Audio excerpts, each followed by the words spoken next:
History యొక్క basics చూద్దాం. అసలు హిస్టరీ అంటే ఏంది, దాని డెఫినేషన్ ఏందో ఒకసారి చూద్దాం. హిస్టరీ అంటే the records of achievement in civilization and culture attained by a people or nation in the onward march of time. అంటే ఈ సివిలైజేషన్లో ఎంత అచీవ్మెంట్ అనేది జరిగింది దానికి ఒక రికార్డు. ఇంకొకటి పాస్ట్ టైంలో పీపుల్స్ ఎటువంటి కల్చర్ని అటైన్ చేశారు, దీని గురించి మనకి తెలిసేది హిస్టరీ. సరే, హిస్టరీ మనకేం చెప్తుందంటే వాళ్ళు ఏ టైప్ ఆఫ్ పాలిటీని యూస్ చేశారు, వాళ్ళ యొక్క వే ఆఫ్ లైఫ్ ఏంటి, వాళ్ళ యొక్క ఏ రిలీజన్స్ ఫాలో అయ్యేవాళ్ళు, social customs and religious practice and fine arts such as music కానీ, స్కల్ప్చర్స్ కానీ, paintings of the old periods. అంటే ఆ పాతకాలంలో ఉన్న మనుషులు ఎటువంటి మ్యూజిక్ వినేవాళ్ళు, లేకపోతే ఎటువంటి స్కల్ప్చర్స్ చూసేవాళ్ళు, ఎటువంటి పెయింటింగ్ అబ్జర్వ్ చేసేవాళ్ళు, ఎటువంటి పెయింటింగ్స్ వేసుకునేవాళ్ళు, వాళ్ళ యొక్క వే ఆఫ్ లైఫ్ ఎలా ఉండేది మనం చూసేవాళ్ళం. ఇంకొకటి, ఈ మనకి ఇంపార్టెంట్ ఈవెంట్స్ ఇన్ ద హిస్టరీలో జరిగిన ఇంపార్టెంట్ ఈవెంట్స్ అన్నిటినీ మనం 3 గ్రూప్స్గా డివైడ్ చేసుకున్నాం. దాన్ని అంటే 3 పీరియడ్స్గా డివైడ్ చేసుకుంటాం. సో ఫస్ట్ దాన్ని ఏమంటారంటే యాన్షియన్ పీరియడ్ అంటాము, సెకండ్ పీరియడ్ని మెడివల్ పీరియడ్ అంటాము, థర్డ్ పీరియడ్ని మోడర్న్ పీరియడ్ అంటామన్నమాట. సో ఈ 3. సో అసలు హిస్టరీకి సంబంధించి మనకి ఎవరు చెప్తారు, మనం వెళ్ళి పాతకాలంలో లేము, లేకపోతే అప్పుడు 25,000 ఇయర్స్ ముందు బతికిన వాళ్ళు ఇప్పుడు ఉండరు. సో ఇక్కడ ఆర్కియలాజికల్ డిపార్ట్మెంట్ వాళ్ళు కొన్ని సోర్సెస్ని బేస్ చేసుకొని వాళ్ళు మనకి ఇటువంటి ఇన్ఫర్మేషన్ని చెప్తారన్నమాట. అంటే ఇమాజినేషన్లో చెప్తారు. సో వాళ్ళు ఏం చేస్తారంటే ఆర్కియలాజికల్ డిపార్ట్మెంట్ వాళ్ళు డిగ్గింగ్ చేస్తుంటారు. అంటే తవ్వకాలలో కొన్ని బయటపడతాయి. జస్ట్ మనకి ఇంట్రడక్షన్ కాబట్టి, సపోజ్ ఫర్ ఎగ్జాంపుల్ మనకి సింధ్ ప్రొవిన్స్లో మొహంజదారో అనే సైట్ అనేది బయటపడింది. నెక్స్ట్ పంజాబ్ ప్రొవిన్స్లో హరప్పా అనే సైట్ ఒకటి బయటపడింది. ప్రజెంట్ ఈ 2 మనకి పాకిస్తాన్లో ఉన్నాయి. ఓకేనా. ఈ హరప్పా అనేది ఇప్పుడు ప్రజెంట్ పాకిస్తాన్లో ఉంది. ఇంకొకటి మన ఆంధ్రప్రదేశ్లో కూడా అమరావతి మరియు నాగార్జున కొండ, ఈ 2 కూడా ఆర్కియలాజికల్ డిపార్ట్మెంట్ వాళ్ళ తవ్వకాలలో బయటపడిన సిటీస్.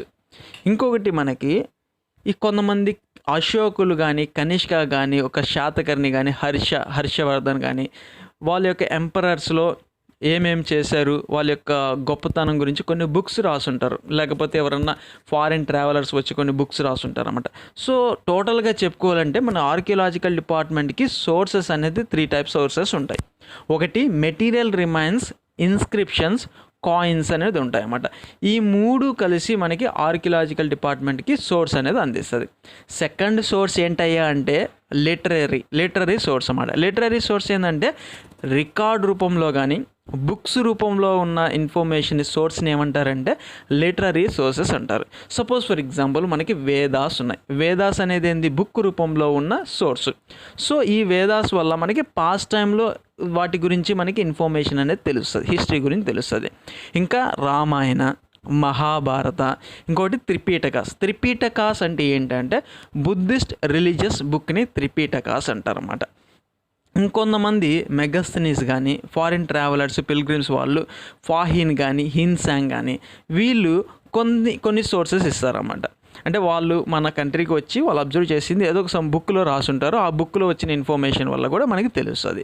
ఇక్కడ మనకి హర్ష అనే కింగ్ యొక్క బయోగ్రఫీని బాణా అనే ఒక సాంస్క్రిట్ స్కాలరు ఒక బుక్ రాశాడు. ఆ బుక్ పేరే హర్షచరిత అంటారు. సో ఇక్కడ బుక్ బాగా గుర్తుపెట్టుకోండి, బుక్ హర్షచరిత అంటారు. రాజతరంగిణి అనేది కూడా ఇంకొక బుక్ ఉంది. ఇది ఎవరు రాశారంటే పోయెట్ కల్హానీ అనే అతను కాశ్మీర్ గురించి వర్ణిస్తూ దాని యొక్క హిస్టరీ ఆఫ్ ద కాశ్మీర్ని చెప్తూ మనకు ఒక బుక్ రాశాడు, దాన్ని రాజతరంగిణి అంటారన్నమాట. సో ఇటువంటి ఇన్ఫర్మేషన్ మొత్తం మనకి లిటరరీ సోర్సెస్కి ఉపయోగపడుతుంది.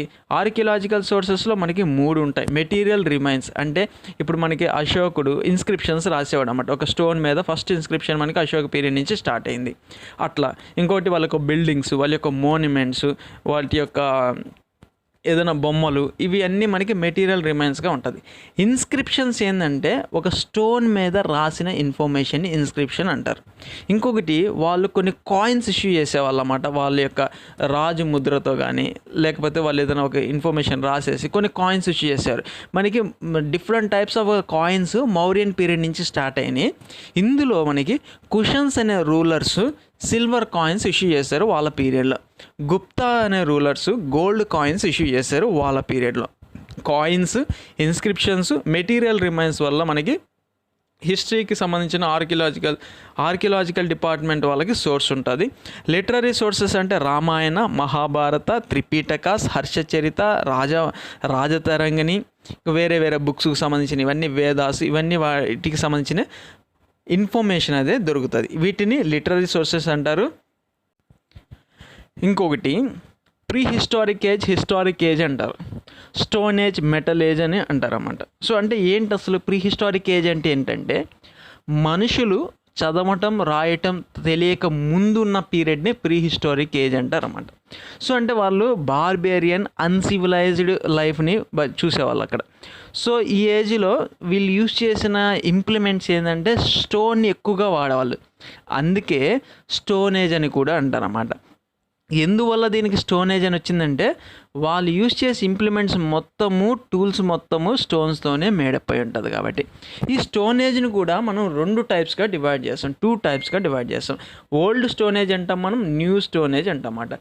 సో ఓల్డ్ స్టోన్ ఏజ్ ఎప్పటి నుంచి అయ్యా అంటే 25,000 నుంచి 10,000 BC వరకు ఉండే పీరియడ్ని మనం ఓల్డ్ స్టోన్ ఏజ్ అంటారు. సో ఇక్కడ ఉండేవాళ్ళు ఏ విధంగా ఉండేవాళ్ళు అంటే ఫుడ్ గ్యాదరింగ్, అంటే ఫుడ్ కోసం ట్రావెల్ చేస్తూ ఉండేవాళ్ళు, దొరికిన ఫుడ్ తీసుకుంటూ ఉండేవాళ్ళు. వీళ్ళకి ప్రాపర్ షెల్టర్ అనేది ఉండేది కాదు, కేవ్స్లోనో లేదా చెట్ల కింద నివసించే వాళ్ళు అన్నమాట. సో ఎనిమల్స్ని చంపేసి వాటి యొక్క మీట్ని తినేవాళ్ళు. సో ఈ విధంగా వాళ్ళ యొక్క లైఫ్ అనేది ఉండేది. సో ఇక్కడ యూజ్ చేసిన స్టోన్స్ కూడా చాలా రఫ్ స్టోన్స్ ఉండేవి అన్నమాట, హార్డ్గా ఉండే స్టోన్స్ ఉండేవి. న్యూ స్టోన్ ఏజ్కి వస్తే అంటే 10,000 BC నుంచి 5,000 BCకి మధ్య ఉండే పీరియడ్ని మనం న్యూ స్టోన్ ఏజ్ అంటారు. ఇక్కడ వీళ్ళు ఏం చేశారంటే మనుషులు ఫైర్ని కనిపెట్టారు, అంటే నిప్పుని కనిపెట్టారు అన్నమాట. సో నిప్పు కనిపెడితే అప్పుడు వరకు వాళ్ళు రా మీట్ తినేవాళ్ళు, దాని తర్వాత మీట్ని కుక్ చేసుకొని తినేవాళ్ళు అన్నమాట. సో ఇక్కడ వాళ్ళు కుకింగ్ అనేది కూడా తెలుసుకున్నారు. ఇంకో కొన్ని ఎనిమల్స్ని డొమెస్టికేట్ చేసుకున్నారు, అంటే మచ్చిక చేసుకున్నారు అన్నమాట. సో ఇక్కడ ఏం చేస్తారు, మనం ఎందుకు ప్రతిసారి ట్రావెల్ చేయాలని ఒక పర్టికులర్ ప్లేస్లో వాళ్ళ యొక్క సొంత హోమ్ని క్రియేట్ చేసుకునే వాళ్ళు అన్నమాట. ఇంకోటి వాళ్ళ వర్షిప్ చేసేది కూడా న్యూ స్టోన్ ఏజ్లో ఎనిమల్స్ని వర్షిప్ చేసేవాళ్ళు అన్నమాట.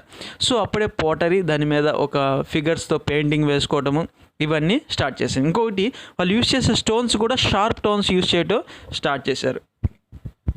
5,000 నుంచి మెటల్ ఏజ్ అనేది స్టార్ట్ అయింది.